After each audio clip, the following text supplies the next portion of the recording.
ప్రజానాయకుడు మాజీ మంత్రివర్యులు శ్రీ తాటిపర్తి జీవన్ రెడ్డి గారిని సాధారణంగా పెద్దలు కేసీఆర్ గారి సూచన మేరకు సాధారణంగా వారిని భారత రాష్ట్ర సమితిలోకి ఆహ్వానించడానికి ఈరోజు మా సహచరులందరితో కలిసి పెద్దలు మాజీ మంత్రివర్యులు శ్రీ కొప్పుల ఈశ్వర్ గారు, మాజీ మంత్రివర్యులు శాసన మండలి సభ్యులు శ్రీ ఎల్ రమణ గారు, మాజీ మంత్రివర్యులు కరీంనగర్ శాసనసభ్యులు గంగుల కమలాకర్ గారు, మాజీ మంత్రివర్యులు పాల్కొండ శాసనసభ్యులు శ్రీ వేముల ప్రశాంత్ రెడ్డి గారు, మాజీ ఆర్టీసీ కార్పొరేషన్ అధ్యక్షులు పెద్దలు శ్రీ బాజిరెడ్డి గోవర్ధన్ గారు, మాజీ పార్లమెంట్ సభ్యులు శ్రీ బోయిన్పల్లి వినోద్ కుమార్ గారు, జిల్లా అధ్యక్షులు జగిత్యాల శ్రీ విద్యాసాగర్ రావు గారు, రాజ్యసభ సభ్యులు దామోదర్ రావు గారు, జిల్లా పరిషత్ మాజీ చైర్పర్సన్ జగిత్యాల శ్రీమతి దావా వసంత సురేష్ గారు, అట్లాగే మా గౌరవ సహచర శాసనసభ్యులు డాక్టర్ సంజయ్ గారు, పాడి కౌశిక్ రెడ్డి గారు, మాజీ శాసనసభ్యులు రసమై బాలకృష్ణ గారు, గౌరవనీయులు సుంకె రవిశంకర్ గారు, కోరుకంటి చందర్ గారు, పుట్ట మధు గారు, దాసరి మనోహర్ రెడ్డి గారు, అట్లాగే ఒడితల సతీష్ గారు, మొత్తం ఉమ్మడి కరీంనగర్ జిల్లా నాయకత్వం మొత్తం, అట్లాగే పక్కనే ఉన్న నిజామాబాద్ జిల్లాలోని నిజామాబాద్ అర్బన్ మాజీ శాసనసభ్యులు సోదరులు బిగాల గణేష్ గారు, ఇంకా వారితో పాటు జిల్లా పరిషత్ మాజీ అధ్యక్షులు శాసన మండలి మాజీ సభ్యులు నారదాస్ లక్ష్మణరావు గారు, అట్లాగే కరీంనగర్ జిల్లా పార్టీ అధ్యక్షులు జీవి రామకృష్ణారావు గారు, సిరిసిల్ల జిల్లా పార్టీ అధ్యక్షులు తోట ఆగయ్య గారు, అందరం కూడా కలిసి ఈరోజు పెద్దలు జీవన్ రెడ్డి గారిని మరి భారత రాష్ట్ర సమితిలోకి సాధారణంగా ఆహ్వానించడం జరిగింది. నిజానికి జీవన్ రెడ్డి గారు వారి రాజకీయ అనుభవం గాని వారికి ప్రజా జీవితంతో వారికి ముడిపడి ఉన్న వినవేసుకుని ఉన్న బంధం ఏదైతే ఉన్నదో సుదీర్ఘ కాలంగా కాంగ్రెస్ పార్టీతోనే వారు దాదాపు 4 దశాబ్దాలకు పైగా కాంగ్రెస్ పార్టీకి విశేషమైన సేవలు అందించిన విషయం మీ అందరికి తెలిసింది. మీ అందరికి తెలియని ఒక విషయం ఏమంటే 2014కు ముందు, సరిగ్గా 2014 ఎలక్షన్లకు కొద్దిగా ముందు తెలంగాణ రాష్ట్రం ఏర్పడ్డ తర్వాత ఫిబ్రవరి 20 నాడు బిల్లు పాస్ అయిన తర్వాత మరి ఏప్రిల్లో అనుకుంటా బహుశా ఎలక్షన్ జరిగింది. ఆ మధ్య కాలంలో అప్పుడు పెద్దలు కేసీఆర్ గారు జీవన్ రెడ్డి గారిని ఆహ్వానించారు పార్టీలో. మా వినోద్ కుమార్ గారి ద్వారా ఆ రోజు మరి వారిని పార్టీలోకి రావాలి, మీరు వస్తే బాగుంటది, మీలాంటి విశేషమైన అనుభవం కలిగిన నాయకులు మరి తప్పకుండా తెలంగాణలో ఉంటే బాగుంటది అని చెప్పి, తెలంగాణ ప్రభుత్వంలో కూడా మీరు ఉంటే బాగుంటుంది అని చెప్పి కూడా ఆ రోజు వారిని ఆహ్వానించడం జరిగింది. కానీ ఒక నిబద్ధత కలిగిన నాయకుడిగా ఆ రోజు వారు కాంగ్రెస్ పార్టీ నాయకత్వంతో వారికి ఉన్న అనుబంధాన్ని మరి కాంగ్రెస్ పార్టీ బలోపేతానికి ముందుకు నడవాలనే ఉద్దేశంతో వారు ఆనాడు కాంగ్రెస్ లోనే కొనసాగారు. ఆ రోజు జగిత్యాల శాసనసభ్యులుగా కూడా 2014లో గెలిచారు.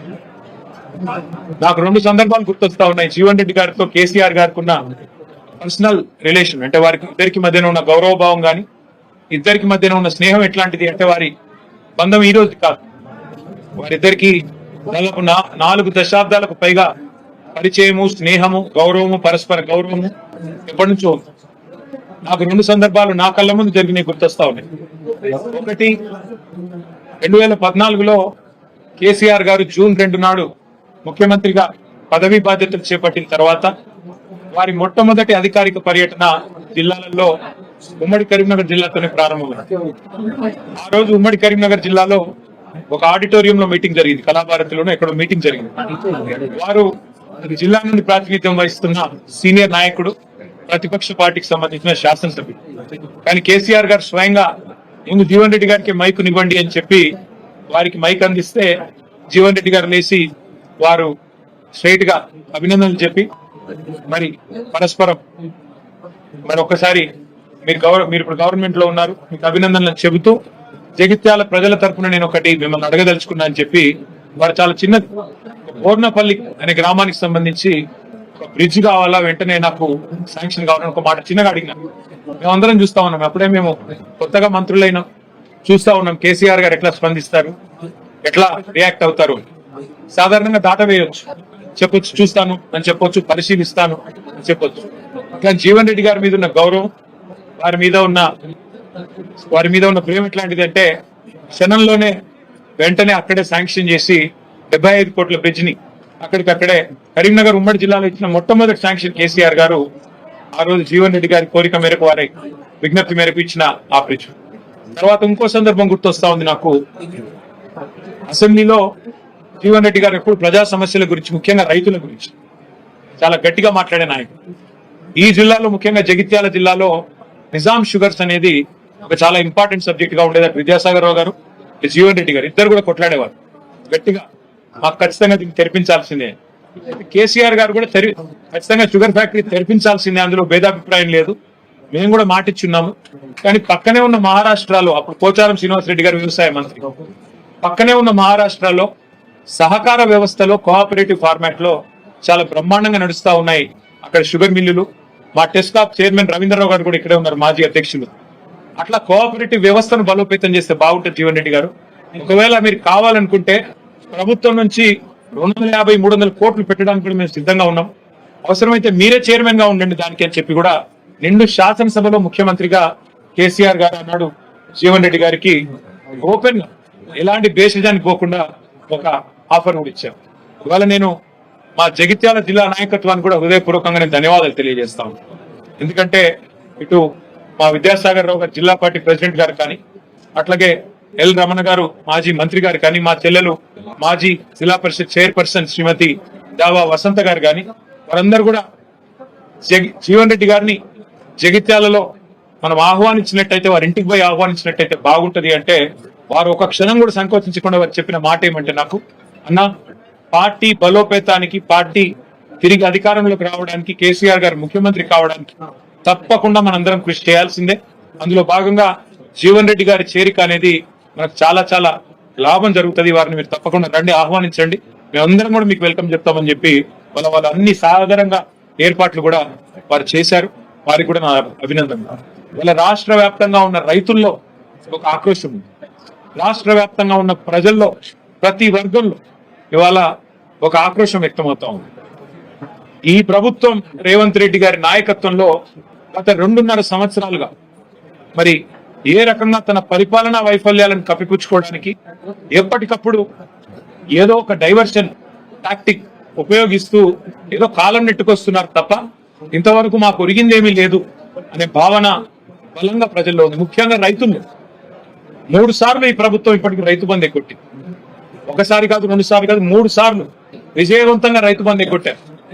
3 సార్లు రైతు బంధు ఎగ్గొట్టడం అంటే ఒక్కొక్క దఫా వాళ్ళు చెప్పిన 9,000 కోట్లు లెక్కేసుకున్నా 27,000 కోట్లు ఈ 2.5 సంవత్సరాల్లోనే ప్రభుత్వం 70 లక్షల మంది రైతులకు బాకీ పడ్డది. 27,000 కోట్లు ఎగ్గొట్టి 20,000 కోట్ల రుణమాఫీ చేసిన అని చెప్పి రేవంత్ రెడ్డి గారు ఏదైతే రైతులను మభ్యపెట్టే ప్రయత్నం చేస్తున్నారో రైతులు ఆవేదనతో ఉన్నారు. అట్లాగే రాష్ట్ర వ్యాప్తంగా ఉన్న మహిళలు నిన్న రేవంత్ రెడ్డి గారు మాట్లాడిన మాట కూడా చూస్తున్నారు. బాసరలో ఆయన మాట్లాడిన మాటలు ఎంత దారుణంగా, ఎంత అవమానకరంగా, ఒక ముఖ్యమంత్రి స్థాయికి తగని మాటలు. ఎంత పెద్ద కండలు తిరిగిన పైల్వానైనా 3 నెలల్లోనే పిల్లలు పుట్టించలేడు కదా, ఇది ఒక ముఖ్యమంత్రి నోట్లోంచి వచ్చే భాషనైనా, ఒక ముఖ్యమంత్రి మాట్లాడే భాషనై అసలు 3 నెలలు అన్న మాట చెప్పింది ఎవరండి? ఏం చెప్పినామా? ప్రజలు అడిగారా? మీరే కదా సంతకాలు పెట్టింది, మీరే కదా రేవంత్ రెడ్డి గారు పిసిసి అధ్యక్షుడిగా, మీ పట్టి విక్రమార్క గారు సిఎల్పి లీడర్ గా 100 రోజుల్లోనే 6 గ్యారంటీలు అమలు చేస్తామని నొక్కి చెప్పింది మీరు, గ్యారంటీ కార్డులు ఇచ్చింది మీరు, ఆర్థిక పరిస్థితి మొత్తం మాకు తెలుసు అని చెప్పి ఉదరగొట్టింది మీరు. ఇవాళ ఏ ఒక్క హామీ అమలు చేయకుండా ఈ అపసవ్యపు మాటలు మాట్లాడుతున్నది మీరు. పెద్దలు జీవన్ రెడ్డి గారు లాంటి నికార్సైన కాంగ్రెస్ నాయకులను అవమానించి వారి ఆత్మగౌరవాన్ని దెబ్బతీస్తున్నది మీరు. ఇది ఒక జీవన్ రెడ్డి గారి విషయంలో కాదు నేను మాట్లాడుతున్నాను. నేను మొన్న డిప్యూటీ సీఎం బట్టి విక్రమార్క గారి కొడుకు పెళ్లికి పోయినాను. ఒకరు కాదు, ఇద్దరు కాదు, ఒక 100-150 మంది కాంగ్రెస్ కార్యకర్తలు నా చేతిలో చేసి, అన్న వచ్చేది మీ ప్రభుత్వమే. అది సందర్భము కాదు, రాజకీయ వేదిక కాదు, ఇంకోటి కాదు. ఎందుకు చెప్తా ఉన్నా అంటే, కాంగ్రెస్ పార్టీ కార్యకర్తల ఆక్రోశమే ఇట్లా ఉంటే, సామాన్య కాంగ్రెస్ కార్యకర్తల ఆవేదన ఇట్లా ఉంటే, ఈ రాష్ట్రంలో రైతుల పరిస్థితి, ఈ రాష్ట్రంలో మహిళల పరిస్థితి, ఈ రాష్ట్రంలో పేదల పరిస్థితి, ఈ రాష్ట్రంలో 2 లక్షల ఉద్యోగాలని చెప్పి మీరు మీ చేతిలో మోసపోయిన యువత పరిస్థితి ఏ రకంగా ఉందో మనం అర్థం చేసుకోవచ్చు. సరే, ఇవాళ రేవంత్ రెడ్డి గారు అధికార మత్తులో, అధికారం ఉందనే అహంకారంతో ఇష్టారీతిన మాట్లాడుతుండవచ్చు. పెద్దలను కూడా కేసీఆర్ గారు అయితేనేమి, మరి తెలంగాణ కోసం గట్టిగా, కాంగ్రెస్ పార్టీ కోసం గట్టిగా కొట్లాడిన పెద్దల్ని కూడా అవమానించే తీరులో మాట్లాడుతుండవచ్చు. కానీ కాలం ఎన్నటికీ ఒక్కలాగా ఉండదు, అధికారం కూడా ఎన్నటికీ ఎవరిది ఒక్కరి సొత్తు కాదు. 10 ఏళ్లు ప్రజలు మాకు అవకాశం ఇచ్చారు. ఇవాళ 5 ఏళ్లు కాంగ్రెస్ పార్టీకి, రేవంత్ రెడ్డి గారికి ప్రజలు అవకాశం ఇచ్చినారు. మాకైతే సంపూర్ణమైన విశ్వాసం ఉంది. వారిని నేను కేసీఆర్ గారి తరఫున పార్టీలోకి ఆహ్వానించడానికి ఇక్కడికి వచ్చినాను. వారు సానుకూలంగా స్పందించారు. మాకు కేసీఆర్ గారితో నాకు వ్యక్తిగతంగా కూడా చాలా అనుబంధం ఉంది. కానీ మీరందరూ వచ్చారు, ఆహ్వానించారు, సంతోషం. కానీ ఒకసారి నేను కేసీఆర్ గారిని కూడా కలిసి ఈ రాబోయే 2-3 రోజుల్లో నేను నా నిర్ణయం తప్పకుండా చెప్తానని చెప్పి జీవన్ రెడ్డి గారు చెప్పారు. చాలా సంతోషం.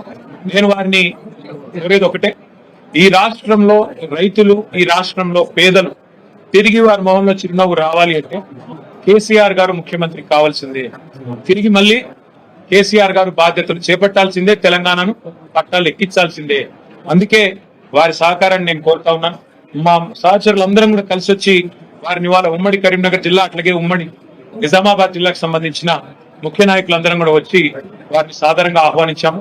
వారు పెద్దలు కేసీఆర్ గారితో కలిసిన తర్వాత మిగతా అన్ని విషయాలు కూడా ప్రజాహితాన్ని దృష్టిలో పెట్టుకొని, అల్టిమేట్ గా ఈ రాష్ట్ర భవిష్యత్తును దృష్టిలో పెట్టుకొని, తప్పకుండా జగిత్యాల జిల్లా ప్రయోజనాలు కూడా దృష్టిలో పెట్టుకొని వారు నిర్ణయం తీసుకుంటారని చెప్పి నేను ఆశిస్తా ఉన్నాను.